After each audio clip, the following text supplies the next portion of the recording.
বাংলাদেশে ইসলাম প্রতিষ্ঠার জন্য যে ব্যক্তিটা সবচেয়ে সাহসী ভূমিকা রেখেছেন, বাংলাদেশে এক সময়কার প্রেসিডেন্ট ছিল আইয়ুব খান। নাম শুনেছেন? Field marshal Ayub Khan. আইয়ুব খান এসে বঙ্গভবনে অবস্থান করলো, আলেমদের ডাকলো। आलेमদের ডেকে আইয়ুব খান বক্তৃতা করতেছে, কি मैंने इस्लाम के लिए ये किया वो किया ये किया वो किया, আমি ইসলামের জন্য এটা করেছি ওটা করেছি ওটা করেছি। সব আলেমরা চুপ। আল্লামা শামসুল হক ফরিদপুরে দাঁড়ায় গেলেন। দাঁড়ায় কি বললেন জানেন? আলেমদের বলি, तुमने इस्लाम के लिए कुछ नहीं किया, তুমি ইসলামের জন্য কিছুই করো নাই। ফিল্ড মার্শাল আইয়ুব খানের সামনে দাঁড়িয়ে কথা বলবে এই সাহস কারো ছিল না। একজন আলেম, একজন মাওলানা যখন দাঁড়িয়ে কথা বললেন, আইয়ুব খানের চেহারা লাল হয়ে গেছে, দেহ শরীর কাঁপতেছে। বলেন, দেখো মৌলবী क्या कहते हैं, মৌলবী কি বলে? সদস্য বলে, হ্যাঁ আমি ঠিকই বলেছি। এক এক করে সদস্য হুজুর বলতে লাগলেন, তুমি ইসলামের জন্য এটা করেছো, ফাউন্ডেশন তৈরি করেছো, ঠিক আছে, দায়িত্বশীল কাকে বানিয়েছো? ইসলামী শিক্ষা বাধ্যতামূলক করেছো, অথচ প্রাইমারি স্কুলে কোনো ধর্মীয় শিক্ষক নিয়োগ দাও নাই, যার জন্য দেখা যায় ইসলামী শিক্ষা পড়ায় হিন্দু শিক্ষক। কি করেছো তুমি ইসলামের জন্য?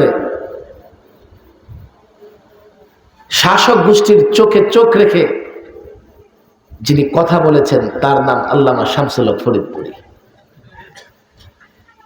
আজকে এমন আলেম খুঁজে পাওয়া যায় না। সর্বশেষ তার দুজন শাগরিদ, শাইখুল হাদিস আল্লামা আজিজুল হক, আল্লামা মুফতি আমিন রাহিমাহুল্লাহ, শাসক গোষ্ঠীর চোখে চোখ রেখে কথা বলেছেন। তাদের পর্বনে পা দেয় নাই, তাদের দরবারেও যায় নাই। আল্লামা শামসুল হক ফরিদপুর রাহিমাহুল্লাহর ইতিহাস আলেমদের চর্চা করতে হবে, তাহলে হিম্মত এবং সাহস বাড়বে। অনেক লম্বা কথাই আমি বলে ফেলতেছি, আপনাদের কষ্ট হচ্ছে না তো? মাওলানা শামসুদ্দৌলা আশরাফী সাহেব, যদিও আমার আগে বয়ান করার কথা ছিল, বেচারা একটা প্রোগ্রামে ফেসে গেছে, আসতেছে, অপেক্ষা করি ইনশাআল্লাহ। আমিও কথা, হ্যাঁ চলে আসুক মাশাআল্লাহ, আমি কথা শেষ করে ফেলতেছি। কোন জায়গায় ছিলাম মনে আছে আপনাদের? দেখি কি বলতেছিলাম বলেন। ইহদিনাস সিরাতাল, এই তরজমা আল্লামা শামসুল হক ফরিদপুরি মোল্লা কিভাবে করতেন? আল্লাহ সরল সহজ বা সরল সোজা, সরল আর সহজ একই জিনিস, সরল সোজা বা সহজ সোজা।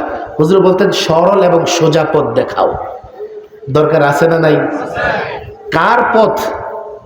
ইহদিনাস সিরাতাল মুস্তাকিম সিরাতাল্লাযীনা আন'আমতা আলাইহিম গায়রিল মাগদুবি আলাইহিম ওয়ালাদ-দাল্লিন। তাদের পথ যাদেরকে আপনি পুরস্কৃত করেছেন। কাদেরকে পুরস্কৃত করেছেন? কোরআন কারীমের অন্য আয়াতে আসছে। তবে সহজ হলো তাদের পথে নয় যারা মাগদুব অভিশপ্ত, ওয়ালাদ-দাল্লিন এবং যারা গোমরা পথভ্রষ্ট। অভিশপ্ত কারা? ইহুদিরা। পথভ্রষ্ট কারা? নাসারারা। আমরা যারা ইহুদিদের আগ্রাসনের বিরোধিতা করি, কোন যুবকরা মনে করবে হুজুরদের কোনো কাজ নাই। তুমি যে 5 ওয়াক্ত নামাজে বলো গায়রিল মাগদুবি, তাফসীর দেখো, তরজমা দেখো, মাগদুবকে ইহুদি, পথভ্রষ্টকে নাসারা। কোন মুসলমান কখনোই ইহুদি নাসারাকে আপন করতে পারে না। 5 ওয়াক্ত সূরা ফাতিহায় তুমি কিন্তু আল্লাহর কাছে দোয়া করতেছো, যারা অভিশপ্ত ইহুদি আর পথভ্রষ্ট গোমরা নাসারাদের পথ থেকে আমাকে কি রাখো? দূরে রাখো। আমি এই যুবকদেরও বলি, খবরদার, ইহুদি নাসারা কখনই তোমাদের আপন হবে না। আমি অনেকগুলো কথা বলেছি, মৌলিক কথা যেটা আমরা মিলে মিশে রাসূলুল্লাহর সুন্নাহকে আঁকড়ে ধরবো তো ইনশাআল্লাহ। বিভেদ করব না তো, মারামারি করব না তো ইনশাআল্লাহ। আমি চাই আগামীতে যখন এই প্রোগ্রামটা হবে, আমি যুবকদের হাতে পায়ে ধরে বলে যাই, 50টা যুবক প্রত্যেকটা মুরব্বির কাছে যাবা, দোয়া নিবা, শুধু দোয়া করবেন। আমরা একটা আয়োজন করতেছি, দোয়া করবেন, আমরা এখানে কোরআনে কারীম রাসূলুল্লাহর সিরাতের এই আয়োজনটা করতেছি, রাসূলুল্লাহর মিলাদের আয়োজন করেছি। দেখেন মিলাদ সিরাত নিয়েও ঝামেলা আছে না নাই? ভাই আমি তো বলি যে মিলাদ মন চায় বলো, মিলাদ মানে জন্ম, সিরাত মানে কি জীবনী, কোনো সমস্যা নাই। মিলাদ ওলারও সিরাতের দরকার আছে, সিরাত ওলারও মিলাদের দরকার আছে না নাই?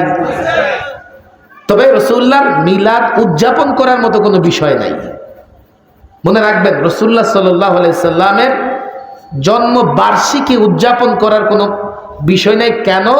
কারণ জন্ম বার্ষিকী, মৃত্যু বার্ষিকী উদযাপন করা বা পালন করার অনুমতি রাসূলুল্লাহ দেন। মিলাদ ভালো, রাসূলুল্লাহর জন্ম ছাড়া তো সিরাত হবে না, আবার সিরাত ছাড়া তুমি আমল করার কিছুই পাবে না। এগুলো কোনো দ্বন্দ্বের বিষয় না। মিলাদ ওলাদের সিরাত দরকার, সিরাত ওলাদেরও মিলাদ দরকার আছে না নাই? আমরা মিলেমিশে থাকবো তো ইনশাআল্লাহ। শুধু মিলেমিশে থাকবো না, মিলেমিশে রাসূলুল্লাহর সুন্নাহগুলো মেনে চলবো তো। ওয়াদা করেন, হাত তুলে পাক্কা ওয়াদা করেন, যুবকরা ওয়াদা করো মিলেমিশে কি করব? রাসূলুল্লাহর সুন্নাহ মতো চলবো। কি করে? না মিলেমিশে ইহুদিদের পথে চলবো, মিলেমিশে খ্রিস্টানদের পথে চলবো, মিলেমিশে কি মোতাবেক চলবো? বলেন রাসূলুল্লাহর সুন্নাহ মোতাবেক চলবো তো ইনশাআল্লাহ। এই যুবকদের জন্য দোয়া করব, আল্লাহ যেন যুবকদের তৌফিক দান করেন। এবং আমি আজকে আসলে অনেক কথাই বলে ফেলছি, আর কথা লম্বা করব না।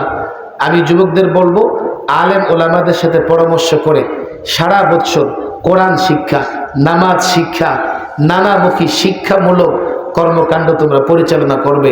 আল্লাহ যেন তোমাদের তৌফিক দান করেন। আপনারাও যুবকদেরকে সহযোগিতা করবেন। ওমা তৌফিকি ইল্লা বিল্লাহ ওমা আলাইনা ইল্লাল বালাগ।